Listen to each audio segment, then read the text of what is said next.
বজ্রের কথা বলছিস, ওই বিদ্যুৎ রূপী বজ্র যদি কোনো ভক্তের মস্তকে একবার পড়ে তার এমন দশা হয়। জাত কুল মান ধর্ম কুলশীল গুরু গঞ্জন সব ত্যাগ করে দেয়, সে পথের কাঙাল হয়ে গৌর চরণে সব সমর্পণ করে দেয়। তাহলে আমি সংকুশলের সঙ্গে তুলব বলে রাখতে পার যে পুষ্পের কথা বলছিস ওটা তো রাতে নিশীতে প্রস্ফুটিত হয়, দিনে সূর্যের আলোয় মুছা যায়। যেটা আমার গৌর রূপী ওই পুষ্প যদি কোনো ভক্তের হৃদয়ে একবার প্রস্ফুটিত হয়, সে দিবার উভয় সময় হরিবল হরিবল হরিবল বলে সতেজ হয়ে যায়। বেশ, এত কিছুর কথা বলছিস তাহলে গগনের চাঁদের সামনে মরানো ফিরে যাবে। আহারে গোরা রূপ গায় বলে আয় গোবিহারে গোরা রূপে গোরা রূপে গোরা রূপে যাই গোবিহারি হেরি সুধাকর আমরা কইলাম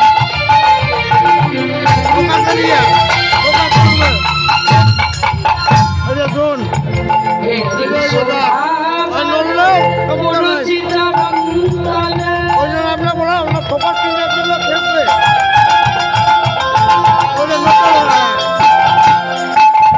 হে বিশ্বধাকর পরাজিত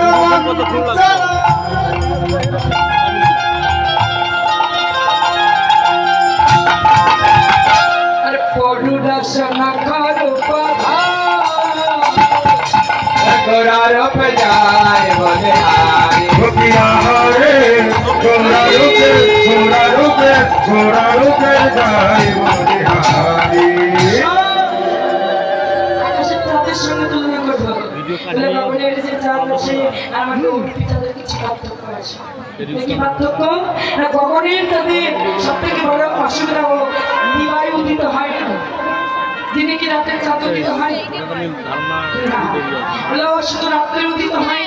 আরো একটা ব্যাপার আছে, ওর পক্ষাপক্ষ ভেদ আছে। আমি গান গাবার করবো গান করবো পূর্ণিমাতে পূর্ণরূপে উদয় হয়, অমাবস্যাতে ভিন হয়ে যায়। ওর বৃদ্ধি আছে খাই আছে। জাগতিক জগতের চন্দ্রের সবথেকে বড় অসুবিধা কি জানিস? ও পর্বতের গুহায় হৃদয় মন্দিরের গুহায় অবদান করতে পারে না, কিন্তু আমার যে গৌর অভিনব চন্দ্র নবদ্বীপের মাঝারে আজ উদিত হয়েছে, ওর কোনো পক্ষপাত ভেদ নেই। ও দিবায়ও উদিত হয়, রাতেও উদিত হয়। ওর কোনো বৃদ্ধি নাই, খাই নাই। ওর একটা বিশেষ গুণ আছে কি না, পর্বতের গুহায় হৃদয় মন্দিরের গুহায় অবদান করে দেয়। রাধে রাধে বলে যদি কোনো ভক্তের হৃদয়ে এই গৌর রূপে চন্দ্র একবার উদিত হয়, তাহলে জিয়ন্তে মনে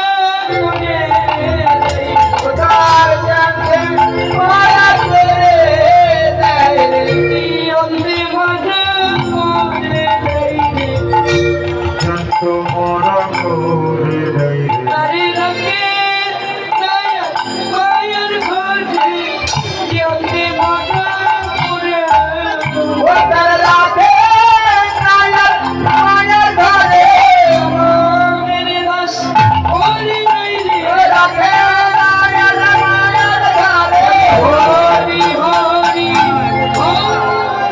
রাধে নায়ক মায়ের ঘরে হরি হরি হরি বলে রাধে নায়ক মায়ের ঘরে রাধে মায়ের ঘরে জগতের মায়া করণ যেমন মানুষ করেছে বলতে পারে না, বেঁচে থাকতে পারে না, কিন্তু বহুরূপে অভিনব চন্দ্র ভক্তির চন্দ্র হৃদয় মন্দিরে উদিত হওয়াতে অমৃতের পরশে সে আবার মারাও যায় না। জগতের মায়ায় যেমন সে বেঁচে থাকতে পারে না ভুলের পরশে, ঠিক তেমনি বহুরূপে অমৃতের পরশে মারাও যেতে পারে না। জীবনতে মারা যায়, তবে কি হয় জানিস, তাকে চরণে দাস করে আমার গোবিন্দ মক্ষ ফলে প্রাপ্ত পাইয়ে দেয়। হরিবার হরিবার হরিবার।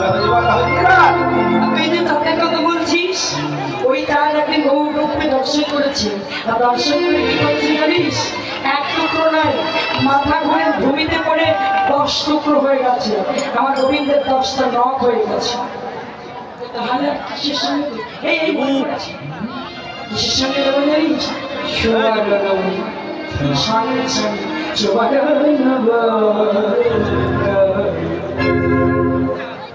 হেরি